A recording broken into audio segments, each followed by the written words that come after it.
আব্দুল কাদের মোল্লা যেদিন ওনাকে ফাঁসি দেওয়া হয়, জামাত নেতা, তো আমার মনে হচ্ছিল যে একজন মানুষ, তাকে কোনো অপরাধ ছাড়া জুডিশিয়াল কিলিং এর মাধ্যমে ফাঁসি দেওয়া হচ্ছে, এবং তার ছেলেরা, তার মেয়ে, তার পরিবার কিভাবে একটা ফাইল নিয়ে একা।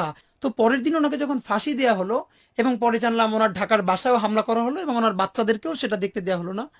আমি জানি না ভাইয়া কি হয়েছে আমি আমার বাসায় গড়াগড়ি করে চিৎকার করে কাঁদতেছিলাম। আমি কোনোদিন আব্দুল কাদের মোল্লাকে দেখি নাই, যে আমাদের কোনো বড় নেতা তো দূরের কথা, শিবিরের কোনো বড় মানুষের সাথে আমার কোনোদিন আলাপ হয় নাই। শুধু আমার ডিপার্টমেন্টে যারা করতো তাদের সাথে আমি চিৎকার করে গড়াগড়ি করে কাঁদতেছিলাম। আমার মনে হইতেছিল যে আমার অতি পরিচিত একজন মানুষ, যে মাজলুম, তারে আমাদের সামনে বসে, এই এখানে আমার বাসার পাশে কোর্ট, আমার বাসা রামপুরা, এই এখান থেকে এত কাছে, তারে ফাঁসি দেওয়া হইলো কোটি কোটি মানুষের সামনে। আমরা দেখতেছি কিন্তু কেউ কিছু বলতে পারতেছে না। আমি এটা নিতে না পারি, আমার মনে আছে আমি গড়াগড়ি করে শব্দ করে কাঁদতেছিলাম। কিন্তু ভয়াবহ অভিজ্ঞতা হলো, আমার বোনও তখন কাঁদতেছিল, কিন্তু সে এসে আমার মুখ চেপে ধরছে।